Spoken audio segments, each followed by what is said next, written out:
time in Sydney's past, in the post-World War II years of the late 1940s and 50s, when the sound of bongos, beat poetry, folk music and passionate debate echoed across the city.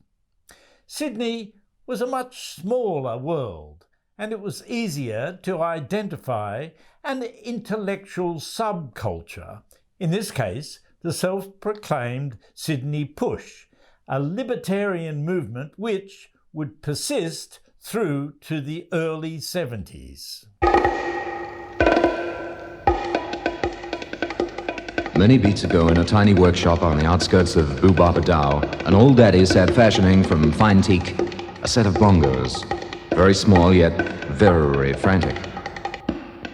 In the late 50s and 60s, the conversation over coffee tables changed to equal rights, censorship, ban the bomb, and later the rights and wrongs of the Vietnam War.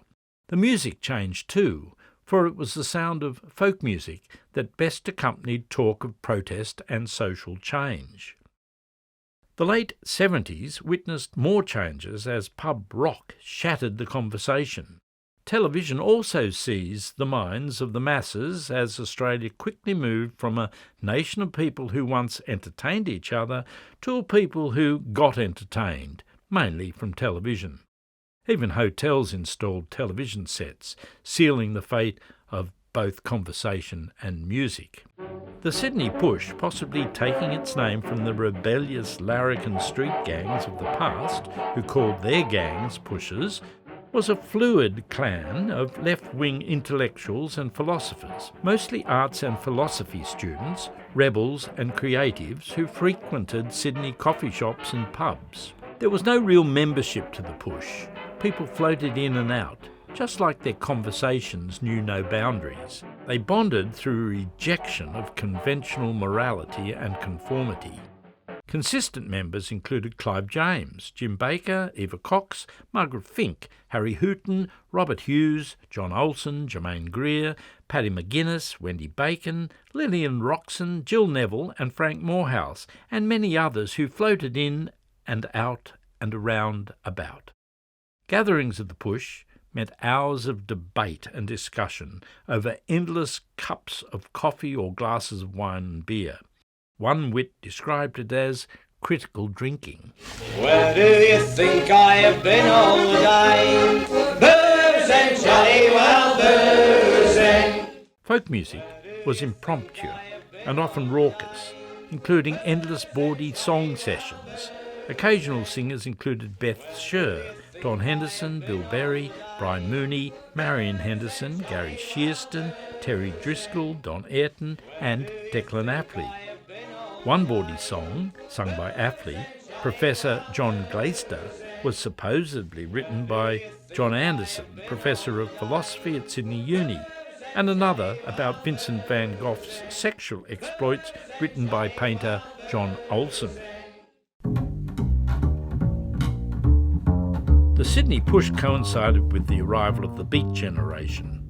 In 1959, the Australian Women's Weekly announced, over the past 2 years, something new has appeared on the Sydney scene, the Beat Generation. They're not deadbeat or beat up, they feel the beat in cool jazz, folk music or a gutty rock number, and they dig things in a bohemian way. Most of Sydney's beatniks agree with Jack Kerouac, author of On the Road, and spokesman for America's Beat Generation, that anyone from 15 to 50 can be a beat, as long as he digs everything. Call them another lost generation, call them junior existentialists, call them beatniks, they're still the most colourful band of scatterbrained adolescents ever to appear in Sydney. Others suggested true beatniks used fashion or non-fashion as a statement of individuality. Duffel coats were de rigueur, and they had to have toggle fastenings. The Australian Women's Weekly continued, besides duffel coats, the boys wear desert boots, often referred to as brothel creepers, corduroys, polo neck jumpers and sported beards. The girls have long dramatic faces, if possible, and wear their hair either long and unbrushed to their shoulders or caught up in a bird's nest effect in a do-it-yourself without a mirror Empire style. Beatniks were seen as the bane of coffee shop proprietors because they'd sit for hours over one cup of coffee where they thought deep thoughts or discussed deep thoughts, or they just sat. Taking a cue from TV's Bob Denver, who portrayed a beatnik on TV's The Many Loves of Dobie Gillis and later Gilligan's Island, you certainly didn't have to be an intellectual to be a beat. The Bibles of the beats included Joyce Carey's The Horse's Mouth, George Orwell's Down and Out in Paris and London, and of course Kerouac On the Road. Beatniks were supposed to dig the current paintings and current folk songs and sprinkle their conversations with erudite references to these books, paintings, jazz and folk music. The Royal George in Sussex Street was the most infamous drinking haunt of the Push and the Beats.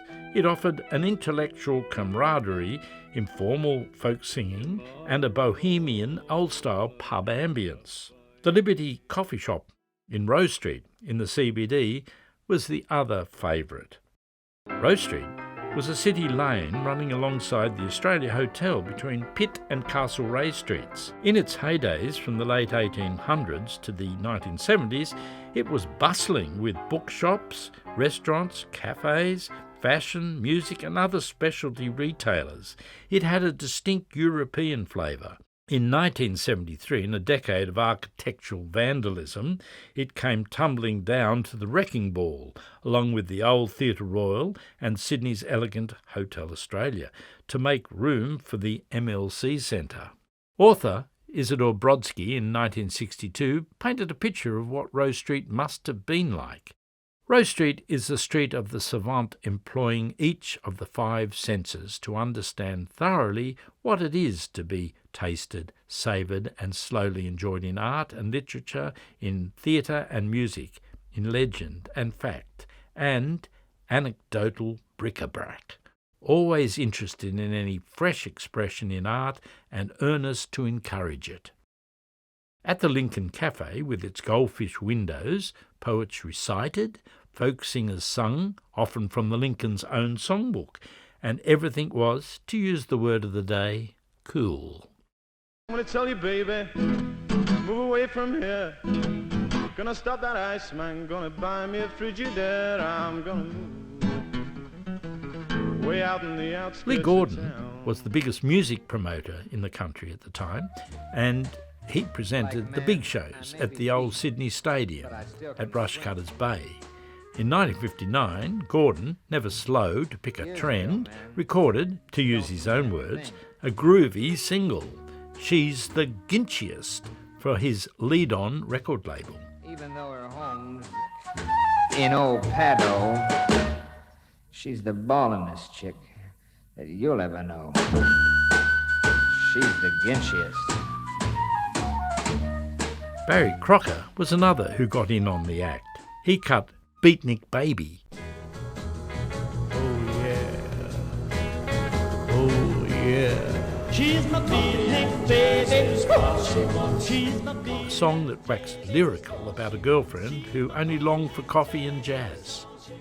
Another to put a stream of beatnik consciousness down on vinyl was DJ John Burles, who recorded the Little Beat Bongos with the help of Terry Bissica on bongos.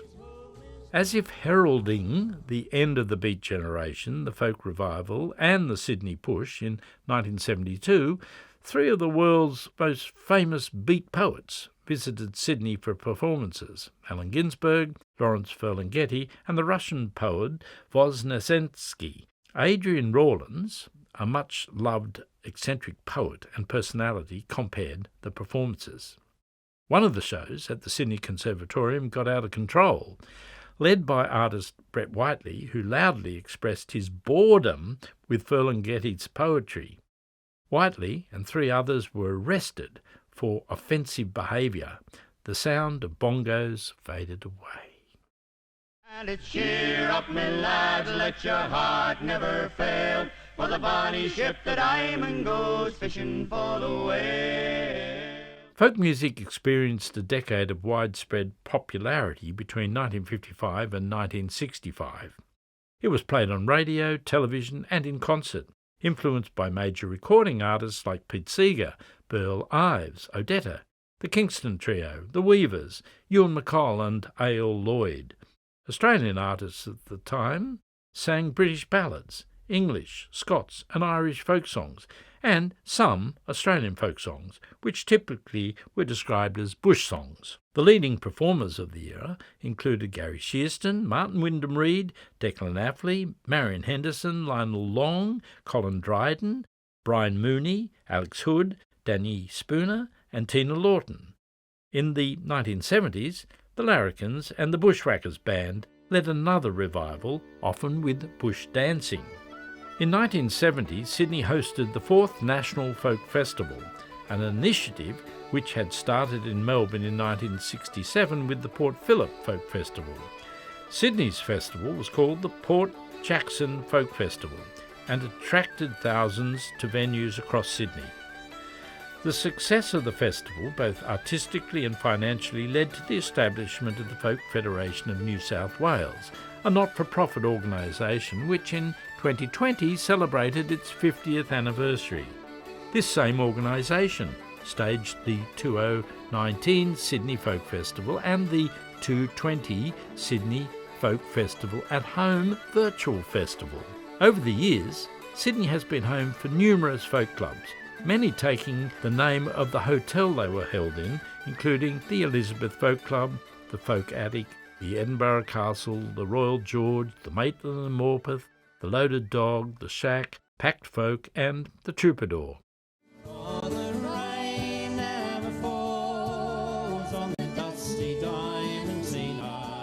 Today, folk music is increasing in popularity, along with the desire for the organic over the urban.